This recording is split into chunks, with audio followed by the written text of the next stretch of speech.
그리고 이 그림을 보고 감상을 하고 나에게 그 감상을 이야기해 달라고 부탁을 하죠. 그러자 많은 화가들이 이 그림을 유심히 보면서 여러 가지 감상을 이야기하는데, 한 친구가 이런 말을 하였습니다. 이보게, 예수님 앞에 있는 잔이 너무 아름답지 않은가? 라고 말이죠. 그 이야기를 듣자마자 다빈치는 붓을 들어서 그 아름다운 잔을 지워버렸습니다. 그러자 깜짝 놀란 사람들이 아니 왜 그러냐고, 왜 그렇게 멋진 작품을 망치느냐고 오히려 그 붓을 빼앗으려고 했죠. 그러자 그 사람들을 보면서 다빈치는 이런 말을 했다고 합니다. 나는 이 그림을 보는 시선이 오직 예수께로만 향하게 그렸네. 나는 이 그림에서 예수님께 향하는 시선이 다른 곳으로 옮겨지는 것을 원치 않는다네. 오직 주님만을 바라봐야 하는 시선이 다른 곳에 옮겨진다라면 이 그림의 목적을 잃어버린 것이네 라고 이야기하며 모든 잔을 초라한 아주 볼품없는 모습으로 바꾸어 버렸다라고 합니다.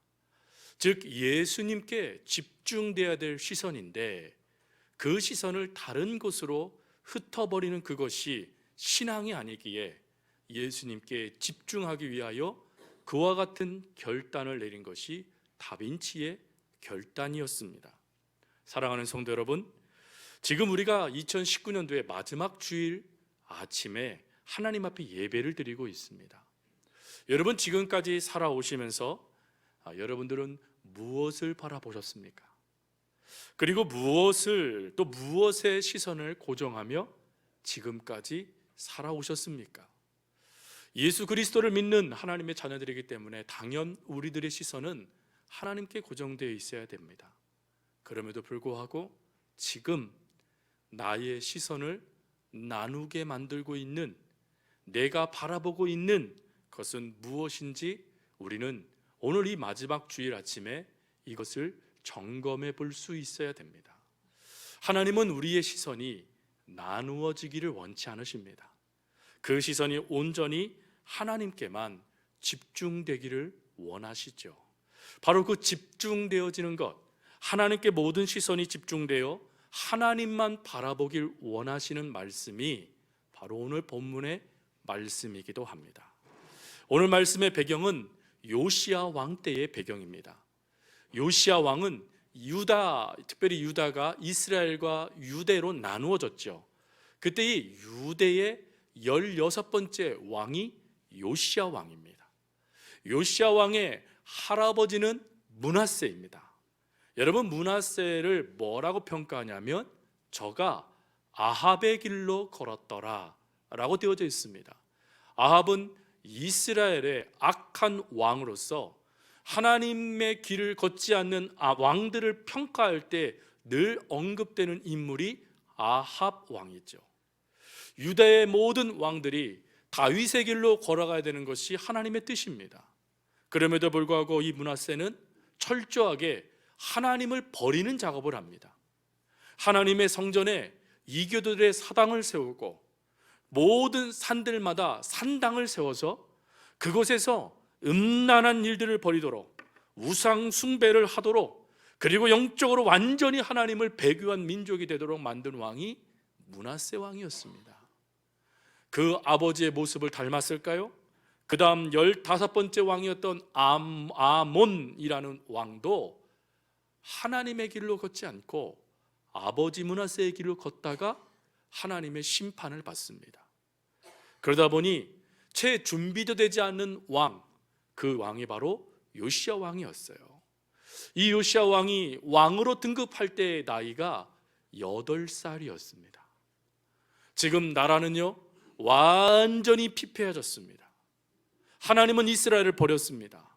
그 결과 왕이 죽임을 당했고 백성들의 가족들이 죽임을 당했고 경제는 파탄이 났으며 영적으로 제사장들이 하나님을 섬기는 일을 뒤로하고 자기의 생계를 위하여 하나님을 떠나는 일들이 발생되었습니다. 여러분 이런 암담한 시기 가운데 등장하여 하나님의 말씀을 선포한 선지자가 바로 스바냐 선지자입니다. 스바냐 선지자는 이때에 8살 아이가 왕위에 올라가니 백성들은 희망이라는 것을 아예 놓아버립니다. 왜요? 그 아버지의 길, 그 할아버지의 길을 그 손자도, 그 아들도 걸을 거라고 생각했습니다. 더군다나 8살이니 그 밑에 있는 사람들이 이리저리 흔들어서 이 나라는 이제 더 이상 희망도 없다라는 그런 탄식 소리가 가득한 그때에 하나님은 스바냐 선지자를 이들에게 보내셔서 하신 말씀이 무엇이냐면 내 손을 늘어뜨리지 말아라. 여러분, 내 손을 늘어뜨리지 말아라 라는 이 말씀은 무슨 말씀입니까? 이 말씀은 어렵든 상황에 너희가 놓여져 있는다 할지라도, 지금 너희들이 처해져 있는 상황이 탄식밖에 할 수 없는 순간이라 할지라도 기죽지 말아라 라는 말씀이에요. 왜 기죽지 말아야 됩니까? 하나님이 이들에게 지금 말씀하시기 때문에 그렇습니다. 하나님이 말씀하는 게 뭐 중요하냐고요? 므낫세 왕 때, 므낫세가 그 땅을 하나님으로부터 분리시키기 시작했을 때 하나님은 이스라엘을 버리기로 작정하십니다. 그리고는 떠나십니다.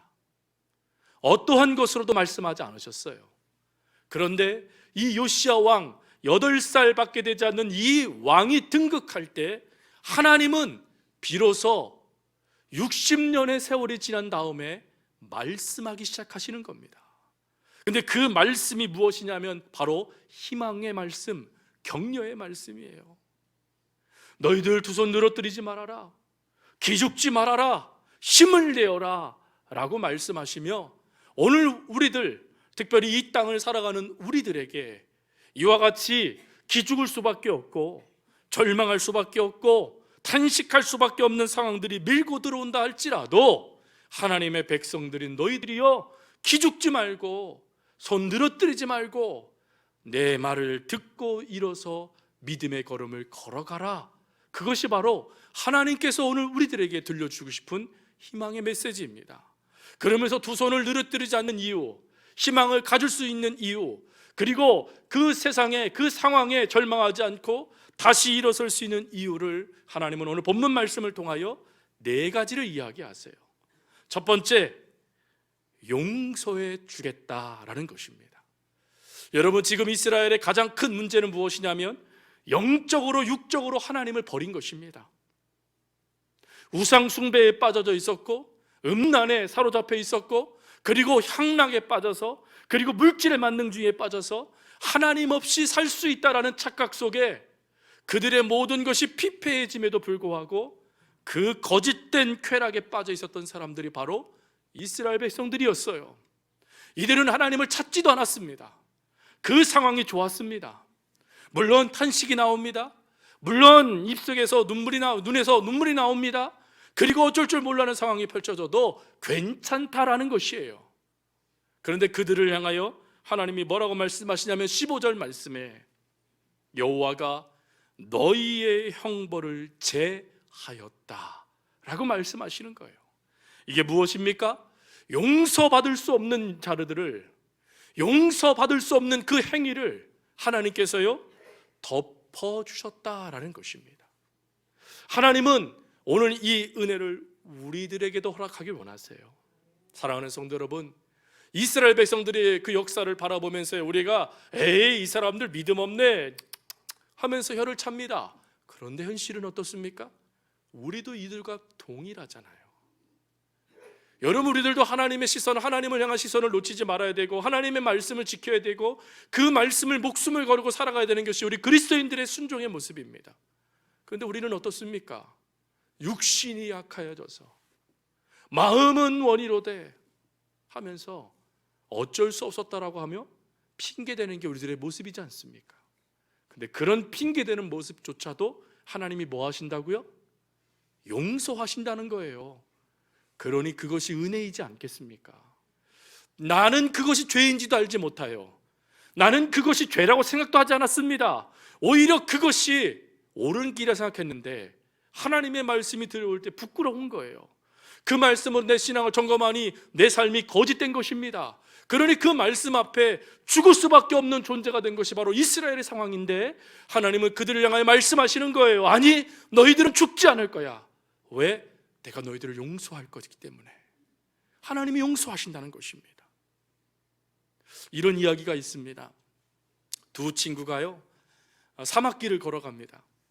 근데 사막이라는 것이 여러분, 목도 마르고 얼마나 더위가 심합니까? 그러니 의좋은 두 친구가 걸어가다 그만 말다툼을 하다가 한 친구가 옆에 있는 친구의 뺨을 때립니다. 그랬더니 뺨을 맞은 친구가요, 바닥에 쭉 주저앉더니 글을 쓰는 거예요. 오늘 사랑하는 친구가 내 뺨을 때렸다. 그리고는 걸어갑니다. 그리고 이들의 눈에 오아시스가 발견돼서 기쁜 마음으로 그 오아시스의 물로 붕덩 뛰어듭니다. 근데 오아시스 옆에 늪이 있었던 거예요. 이 뺨을 맞은 친구가 그게 늪인지도 모르고 그만 들어갔다가 빠져들기 시작합니다. 그러자 뺨을 때린 친구가요, 즉시 달려가서 그 친구를 건져냅니다. 구원해낸 것이죠. 그러자 이 친구가 돌을 주워다가 거기다가 힘겹게 글을 새기기 시작합니다. 오늘 사랑하는 내 친구가 나를 구원하였다. 친구가 의아한 그 모습을 보고 의아하게 물었습니다. 아니, 내가 네 뺨을 때렸을 때는 왜 모래 위에 그것을 적고 내가 너를 건져냈더니 돌 위에다 그것을 적었지? 그러자 그 친구가 이렇게 말해요. 모래 위에 적어놓은 것은 용서의 바람이 후 하고 불어지면 그것이 사라지듯이 내가 너를 용서하기 위함인 것이고, 내가 돌 위에 너의 구원을 적은 것은 너의 선행을 내가 잊지 않기 위해서 내가 적은 것이야 라고 말을 했대요. 사랑하는 성도 여러분, 여러분들의 주홍빛과 같은 그 죄들을요, 하나님은 어디에 적으실까요? 모래 위에 적으시는 거예요. 여러분, 모래 위에 여러분들의 이름을 적고 누구 이런 죄 짐이라고 적어놨지만 하나님은 어떻게 하실까요? 바람을 부시는 거예요. 그러면 그것이 기억납니까? 여러분, 이제 바닷가에 지금 겨울이 되니까 잘 안 가시지만 이 여름 되면 우리 바닷가가 제주도에는 아주 축복된 땅이지 않습니까? 근데 그 바닷가에 딱 가서요, 여러분들이 갑작스레 은혜를 받았어요. 그래서 내 죄를 한번 적어봐야지 하고 바닷가에서 여러분들의 이름을 여러분들의 이름과 함께 죄를 적고 있는데, 아니 글쎄 이게 싹 사라져버려요. 왜 사라져버리죠? 파도가 탁 치니까 아무리 열심히 적어도 어떻게 됩니까? 사라져버리더라는 것이에요. 여러분, 이 은혜, 이 사랑을 하나님은 오늘도 우리들에게 허락해 주신다는 것입니다. 분명하게 하나님은 이사야 43장 25절에 뭐라고 말씀하셨냐면, 내 허물을 도말하는 자는 도말해 주신다는 거예요. 그래서 내 허물을 도말하는 자니 내 죄를 기억지 아니하겠다라고 하나님 말씀하세요. 기억지 아니하시는 하나님의 은혜, 방탕함으로 타락함으로 범죄함으로 하나님을 잘못되게 믿었지만 그 모든 것들을 없애주시는 그 하나님의 은혜가 있기 때문에 오늘 우리도요 다시금 일어설 수 있는 것 아니겠습니까? 그러므로 사랑하는 성도 여러분, 회개한다라는 것으로 멈추지 말고 내 모든 것을 잊어주시는 하나님의 그 은혜를 믿고, 그리고 다시금 일어서 믿음의 걸음을 걸어가는 저와 여러분이 될 수 있기를 바랍니다. 그리고 두 번째로 함께 해주신다는 거예요. 여러분, 힘들고 어려울 때, 아니면 여러분들의 기도의 제목이 하나님이 응답해 주지 아니하실 때 제일 많이 하는 말이 뭡니까? 또 제일 많이 사단이 유혹하는 말이 뭡니까? 너 하나님이 버리셨어. 야, 하나님이 살아계신다라면 너 어떻게 그럴 수 있어 너에게? 이런 말 여러분 자주 듣는 말 아니시겠습니까? 여러분이 힘들고 어려운 상황 속에서요, 끊임없이 사단은 우리들을 현혹합니다. 유혹해요. 넘어뜨리려고 그래요. 그 중에 하나가 무엇이냐면 하나님이 너를 버렸다라고 말하는 거예요. 여러분, 하나님이 여러분들을 버리십니까? 여러분이 저에게 찾아와서 상담을 하면서 그런 말씀을 하시는 거예요. 하나님이 살아계시면 어떻게 이러실 수 있어요? 하나님이 저 버린 거 맞아요. 그래서 제가 그랬습니다. 맞기도 하고요, 틀리기도 하네요 라고 이야기를 드렸어요. 맞은 이유가 있습니다. 그것은 그분이요 구약에 사로잡혀 있기 때문에 그렇습니다. 여러분, 구약 성경의 말씀을 가만히 들여다보면 분명한 특징이 하나가 있습니다. 그것이 뭐냐면 하나님을 온전히 섬기고 믿음으로 살아갈 때 하나님은 언제나 함께 하신다는 겁니다. 그러나 하나님을 버리면 하나님도 버리시겠다라는 뜻입니다. 그게 구약에 나타난 하나님의 관점이에요. 그러나 신약은 달라요. 신약에서는 하나님은 임마누엘 하나님이십니다. 즉 대신 목숨을 버릴 수 있는 하나님, 끝까지 우리를 사랑해 주시는 하나님, 사랑하시되 포기하지 아니하시는 하나님, 어떠한 순간에도 찾아와 주시는 하나님, 그 하나님에 대하여 기록된 것이 신약의 말씀이에요. 그러니 여러분, 구약에 사로잡혀서 여러분들의 지금 상황 때문에 하나님이 여러분들을 버렸다라고 생각하지 마십시오. 어떠한 순간에도 하나님은 여러분들과 함께 하세요. 여러분, 사도 바울이요, 로마로 압송을 당하게 됐을 때 유라굴라라는 광풍을 만나게 됩니다. 근데 그 광풍을요, 하루 이틀도 아니고 14일 동안 만나게 돼요. 14일이 됐을 때 성경은 이렇게 말합니다. 그들이 살아날 희망을 잃어버렸다. 완전히 죽게 됐다라는 것입니다. 그러니 백부장이요, 더 이상 이대로 뒀다가는 안 되게 생각이 돼서 즉시 모든 죄수들을 죽이려고 그래요. 왜요? 그 당시에 죄수 한 명의 생명이 로마 병사의 생명이었으니까요. 그랬을 때 사도 바울이요, 두려워 떨고 있는 그들을 향하여 뭐라고 말합니까? 사도행전 27장 23절 24절 말씀에 내가 속한 바 곧 내가 섬기는 하나님의 사자가 어젯밤에 내 곁에 서서 말하되 바울아 두려워하지 말라, 네가 가이사 앞에 서야겠고 또 하나님께서 너와 함께 항해하는 자를 다 내게 주셨느니라. 여러분, 절망의 상황이지 않습니까? 어려움의 순간이잖아요. 근데 그 상황을 하나님이 보시고 찾아오시며 그리고는 역사하신다는 거예요. 여러분이 놀라우신 하나님의 은혜 가운데 사도 바울은 로마에 가게 되고 황제 앞에까지 서게 되어지는 은혜를 얻게 됩니다.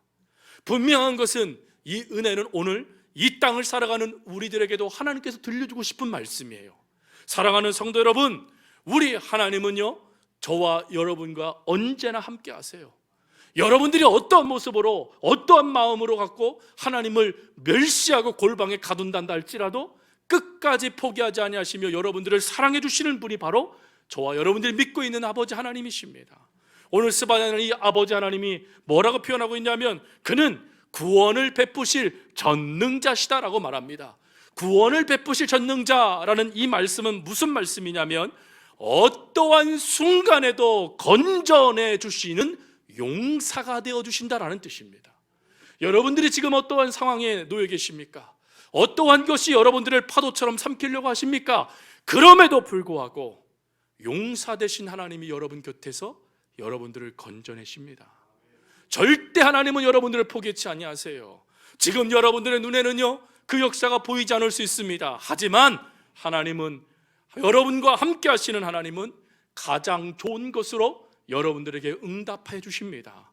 그러니 그 하나님을 바라보며 기죽지 말고 손 늘어뜨리지 말고 일어서 걸어가라, 하나님이 우리들에게 말씀해 주시는 것이죠.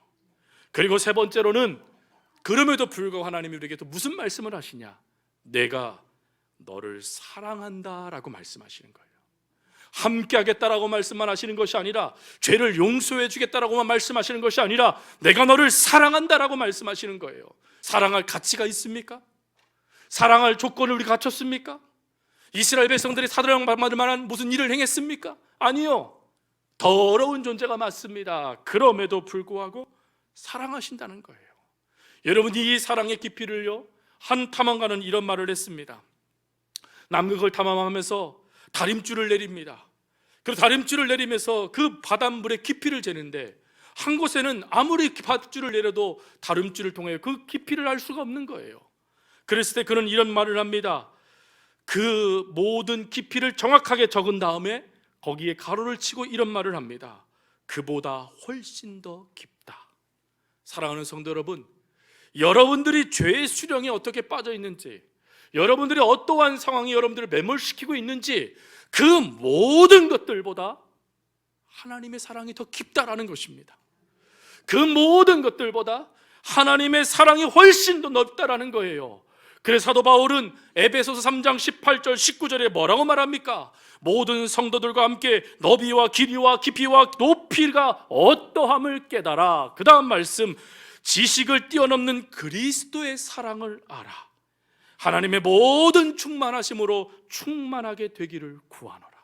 사랑하는 성도 여러분, 하나님의 사랑을 우리가 측량할 수 있습니까? 아니요. 우리가 생각하는 것보다 하나님의 사랑은 더 깊습니다. 우리가 생각하는 것보다 하나님의 사랑은 더 넓습니다. 그 깊고 넓고 높고 기르신 하나님께서 오늘 저와 여러분들을 사랑하신대요. 스바냐는 거기에 하나를 더 더합니다. 잠잠히 너희를 사랑하신다고 말씀하세요. 여러분, 잠잠히 사랑한다는 게 뭡니까? 이 말씀이 은혜가 되어 조용하지만 꾸준히 사랑하신다는 거예요. 요란한 사랑을 말하는 사람들이 있어요.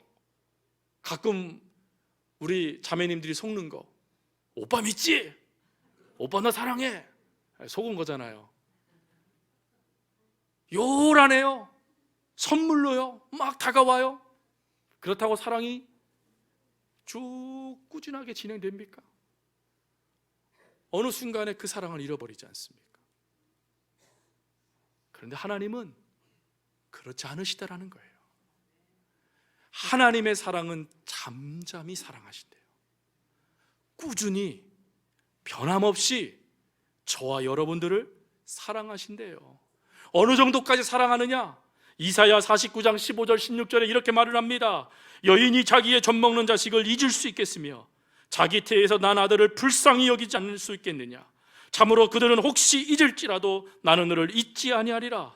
보라, 내가 너를 내 손바닥에 새겼고 내 성벽이 계속해서 내 앞에 있느니라. 여러분, 하나님이요 우리를 손바닥에 새기셨대요. 손바닥에 우리를 새기시며 끝까지 사랑해 주신 하나님, 성경의 곳곳을 여러분 찾아보십시오. 사랑의 하나님이 여러분들을 얼마나 사랑하시는지 성경 곳곳을 한번 확인해 보십시오. 예수님은 그의 제자들의 더러운 발을 씻겨주실 정도로 사랑하셨고요, 그리고 무엇보다도 여러분 증거를 위하여 목숨을 버린다라고 말씀하셨고, 또 양을 위하여 수고를 마다하지 않는다고 말씀하셨으며, 잃어버린 어린 양 하나를 위하여 최선을 다하여 내가 그 양을 찾는다라고 말씀해 주셨어요. 그것뿐입니까? 아들이 재산을 상진하고 아버지 죽었으면 좋겠어요 라고 말하고 도망갔는데 그 자녀를 하염없이 기다리시는 하나님의 사랑, 그리고 그 아들이 그림자가 보여지자마자 100m 달리기 선수처럼 달려가서 그 아들을 끌어안고 나와 함께 먹고 즐기자라고 말하며 그 아들의 신분을 회복해 주시는 그 사랑, 여러분이 놀라우신 하나님의 사랑으로 오늘 하나님은 저와 여러분들을 사랑해 주십니다. 그러니 여러분, 사단에게 속지 마세요. 사람들의 말에 귀 기울이지 마세요. 하나님이 여러분들을 사랑하신다 말씀하셨으면 사랑하시는 것입니다. 그러니 그 사랑 안에서 두 손 두 발 누러뜨리지 마시고 나는 아무것도 할 수 없어라고 절망하지 마시고 일어서세요. 하나님이 여러분들을 사랑하세요. 이 땅의 모든 것을 줄 정도로 너희를 사랑한다 말씀하신 하나님이 저와 여러분들을 사랑하세요. 그러니 그 사랑 안에서 일어설 수 있는 여러분들이 될 수 있길 바랍니다. 사랑 안에 설 수 있기를 바랍니다. 그 사랑 안에 여러분들의 모든 것을 담그세요. 소금이요 바다에 그 몸을 담그면요 바다가 되어지듯이 우리가 하나님의 사랑에 그 사랑에 담궈지면 우리는 하나님의 사람이 됩니다.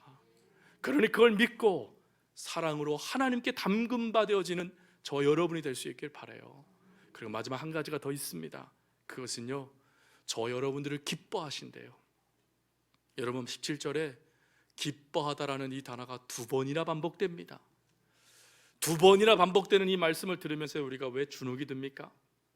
그리고 왜 우리 자신이 없죠? 그것은 하나님이 정말 나를 기뻐하실까라는 생각을 하기 때문입니다.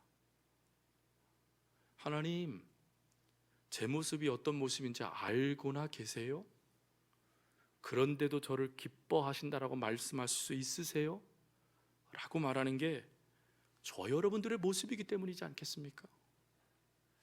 타락의 끝을 달리고 있는 유다 백성들, 하나님의 역사를 철저하게 잊어버리고 자기의 생각대로 살아가고 있는 유다 백성들을 하나님을 바라보시면서 기쁘다 라고 말씀하세요.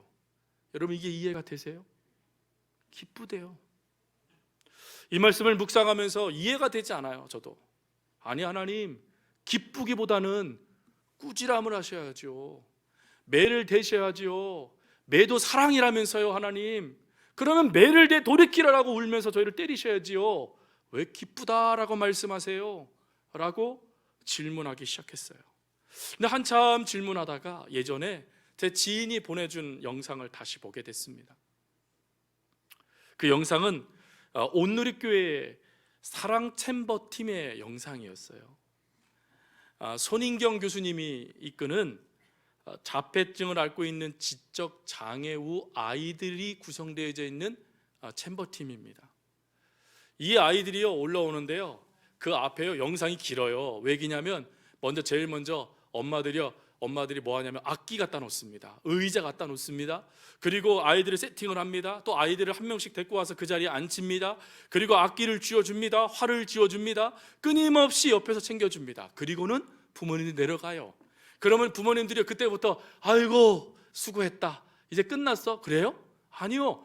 이 음악이요 정말 어쩜 이 아이들이 이렇게 음악을 아름답게 만들까 할 정도로 아름다운 곡을 연주합니다. 근데 그 영상에 제가 집중됐던 게 뭐였냐면 부모님들의 눈이었어요. 부모님들의 눈을 이렇게 비춰줍니다. 근데 모든 부모들이 울고 있는 거예요. 막 어쩔 줄 몰라 해요. 여러분, 지금 이 아이들은 지적 장애 후 아이들이에요. 부족한 아이들이에요. 연약하더라고요. 그런데 부모의 눈에는 기쁘게 보이더라는 것이죠. 저는 이걸 보면서 깨달았습니다. 아, 그렇지, 우리 자신에 대해서도 하나님이 이렇게 보시겠구나. 지금 우리들의 조금 부족하고 연약해도 우리 하나님께서 어느 날 야야야야 얘들아 쟤 좀 봐라, 제가 성경을 읽고 있어, 하나님 하고 보고 있네. 야, 제가 기도하고 있구나, 제가 교회 가고 있어, 야, 저 열심히 봉사하고 있어. 하나님이 그 모습이 너무 기쁘다는 거예요. 여러분, 처음에 자녀들을 키워보셨죠? 자녀들이요 눈, 코, 입만 딱 봤을 때 아빠 닮았으면 아빠가 입이 이만큼 벌어지고, 엄마 닮았으면 엄마 입이 이만큼 벌어져요. 왜 벌어져요? 사실은 많이 닮지도 않았어요. 근데 조금만 나를 닮아도 기쁜 게 부모인데, 여러분, 그 부모이신 하나님께서, 우리 아버지이신 하나님께서요 여러분들 속에 하나님의 모습이 보이는 거예요. 부족해요, 연약해요. 그런데요 말씀을 피는 거예요. 그리고는 읽기 시작하는 거예요. 부족한데 하나님 하며 기도하는 거예요. 하나님은 너무 기쁘신 거예요. 여러분, 그 기쁨을 말씀해 주는 거예요.